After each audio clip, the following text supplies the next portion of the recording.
സയ്യിദുനാ റസൂലുള്ളാഹി സ്വല്ലല്ലാഹു അലൈഹി വസല്ലമ തങ്ങൾക്ക് ഇല്ലാത്ത ഒരു പവിത്രത വേറെ ആർക്കില്ല. എല്ലാ പവിത്രതയും റസൂലുള്ളാഹിക്ക് ഉണ്ട്. ആദം നബിയുടെ ഉമ്മയും ബാപ്പയും ഇല്ലാതെ പഠിച്ചു എന്ന് പറഞ്ഞാല് ആ സാക്ഷാൽ ഖൽഖ് നടന്നത് റസൂലുള്ളാഹിക്കാണ്.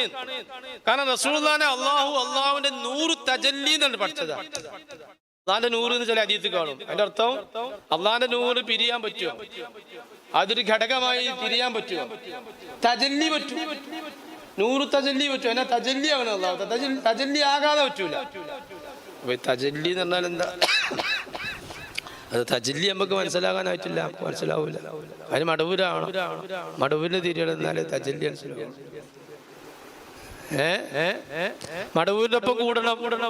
എനിക്ക് തജല്ലി മനസ്സിലാക്കി തരണം എന്ന് അവിടെ പോയി പറഞ്ഞാൽ ചിലപ്പോ മനസ്സിലാക്കി തന്നൂടാ. ഇല്ല, എന്താ തജല്ലി എന്ന് തിരിച്ചറിയാൻ പറഞ്ഞാൽ. അപ്പൊ തജല്ലി നൂറാനിയ തജല്ലി, അല്ലാഹു തആല നൂറാനിയായ തജല്ലി. അപ്പൊ തജല്ല ഫലമ്മാ തജല്ല റബ്ബുഹു ലിൽ ജബലി ജഅലഹു ദക്കൻ വഖറ മൂസ സ്വൈഖാ എന്ന് ഖുർആനിലുണ്ട്.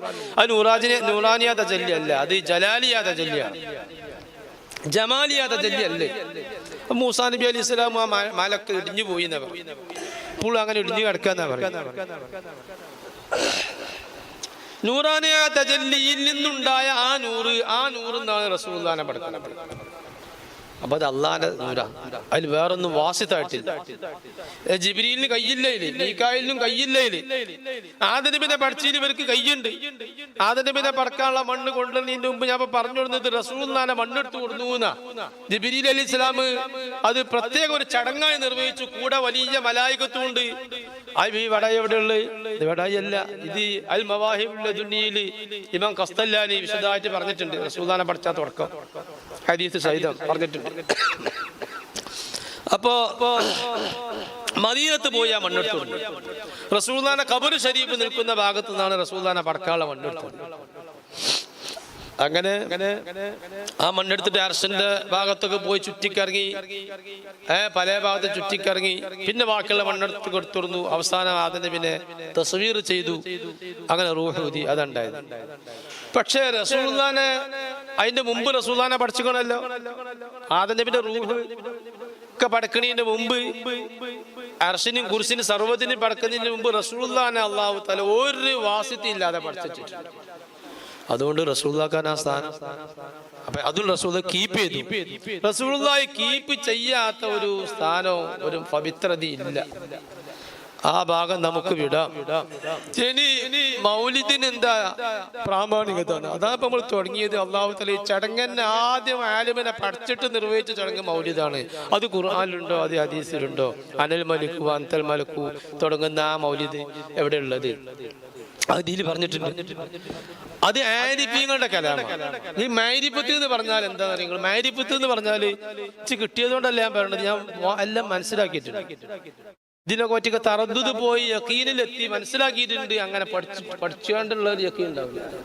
അതിന് എന്ത് യഖീന, അയിനുൽ യഖീൻ, അഖുൽ യഖീൻ, എന്ത് യഖീൻ നിങ്ങൾ പറഞ്ഞാലും വേണ്ടില്ല, ആ യഖീനില്ല പറയണത്. തറദ്ദുദ് അതിലില്ല.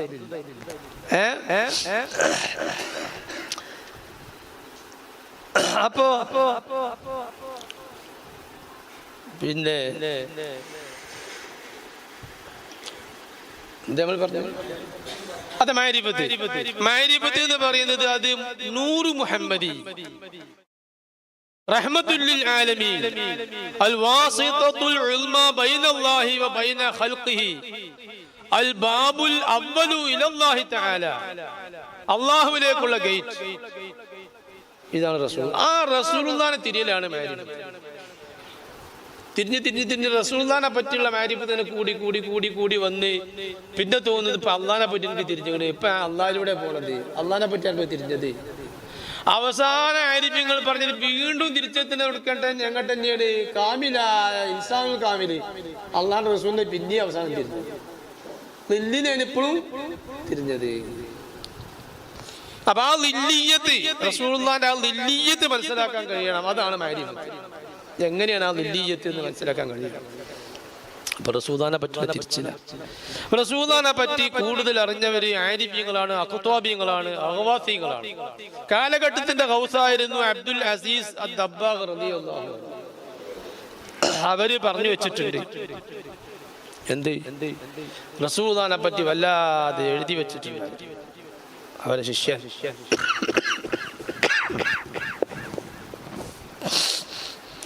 അള്ളാഹുവിന്റെ റസൂല് അള്ളാഹിന്റെ റസൂലാണ്. എല്ലാവർക്കും വേണ്ടതൊക്കെ കൊടുക്കുന്നത് റസൂലുള്ളാഹിന്. ആ റസൂലുള്ളാഹിയിലൂടെ മാത്രമേ അള്ളാഹുവിനെ മനസ്സിലാക്കാൻ കഴിയൂ. ആ റസൂലുള്ളാഹിയുടെ ഭംഗി ഉൾക്കൊള്ളാന് പറ്റുന്ന ഒരു സൃഷ്ടിയെ അള്ളാഹു തആല പഠിച്ചിട്ടില്ല. ആ റസൂലുള്ളാഹിന്റെ നൂറ് ഉൾക്കൊള്ളാൻ പറ്റിയ ഒരു സൃഷ്ടിനെ പിന്നല്ലേ യൂസുഫ് നബി.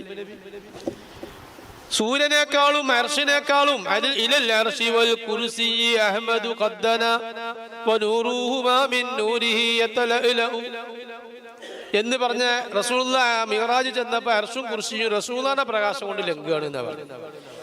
അപ്പൊ എല്ലാറ്റിനേക്കാളും അർശിനും കുർസിയും ഒക്കെ അബ്ദുൽ അസീസ് ദബ്ബാഗ് തങ്ങൾ പറയാണ്, അർശും കുർസിയും തുടങ്ങിയിട്ടുള്ള സർവ്വ ലോകങ്ങളും അല്ലാഹു തആല ഒരു ഭാഗത്ത് വെക്കുകയും മറുഭാഗത്ത് റസൂലുള്ളാഹിന്റെ പൂർണ്ണ പവറോടുകൂടെ വെക്കുകയും ചെയ്താൽ സർവ്വ ലോകങ്ങളും നശിച്ചു പോകും, പൊടിപൊടിയായി പോകും. കാരണം റസൂലുള്ളാഹിന്റെ പവറ് താങ്ങാൻ, ആ ഭംഗിയും പവറും താങ്ങാൻ കെൽപ്പുള്ള ഒരു സാധനത്തിന് അള്ളാഹു പഠിച്ചിട്ടില്ല. മലായികത്തിന്റെ പവറ്, ഭംഗിയുടെ പവറ് താങ്ങാൻ കെൽപ്പുള്ള മനുഷ്യനെ പഠിച്ചിട്ട് സാധാരണക്കാരിലില്ല. അമ്പിയാക്കന്മാരോ വലിയാക്കന്മാരൊക്കെ കാണുമെങ്കിലും സാധാരണക്കാർ കാണാനുള്ള പവർ അവർക്കില്ല. അതുകൊണ്ടാണ് മലായികത്തിനെ അള്ളാഹു തആല ഇറക്കുമ്പോൾ മനുഷ്യരൂപത്തിൽ ഇറക്കുന്നത്. ഖുർആൻ തന്നെ പറഞ്ഞു, വലൗ ജഅൽനാഹു മലക്കൻ ലജഅൽനാഹു റജുലൻ വലലബസ്നാ അലൈഹിം മാ യൽബിസൂൻ. ഖുർആൻ പറഞ്ഞു. അത് അതിന് കാരണം പറഞ്ഞത് മലക്ക് അങ്ങേയറ്റത്തെ ഭംഗിയാണ് എന്നാണ്. ആ ഭംഗി കണ്ടാല് നമ്മൾ അങ്ങ് ചിരിച്ച് പിന്നാണ്ട് വീസാവും, അടിച്ചു. ആ ഭംഗി കണ്ടാൽ നമ്മൾ മുഖം ചുളിഞ്ഞ് ഓവറായ ചുളിഞ്ഞാണ് ഫീസാവും, അല്ലേ? അങ്ങനെയാണല്ലോ. അതുകൊണ്ട് ശൈത്വാൻ അള്ളാഹ് വല്ല അഭംഗിയിലാ പഠിച്ചത്. അത് അള്ളാഹ് ശൈത്വാനെ കാണിച്ചു തരാൻ എന്താ മറച്ചു വെച്ചത് എന്തുകൊണ്ടാ? ശൈത്വാനെ കണ്ടാൽ പല കഴിവില്ലാത്ത വലിയ പവറില്ലാത്തവരൊക്കെ ഫീസായി പോകും, മരിച്ചു പോകും, അല്ലെങ്കിൽ ബുദ്ധി തകരാറായി പോകും. മലക്കും അങ്ങനെ തന്നെ. അപ്പൊ റസൂലുള്ളാഹിന്റെ പവറ് താങ്ങാനുള്ള ഒരു മലക്കുമില്ല, ഒരു സാധനമില്ല. ആദ്യം അല്ലാഹു തആല പറഞ്ഞ മദ്ഹ് അനൽ മലികു അൻതൽ മലികു എന്നുള്ള ആരിഫീങ്ങൾ പറഞ്ഞ മദ്ഹാണ്. അതപ്പോ പറഞ്ഞു ഓലെ മാരിഫത്താണ് ഓലെ എഴുതിയത്, മാരിഫത്ത് എഴുതി വെച്ചതാണ്. അതാണ് ഹക്ക്.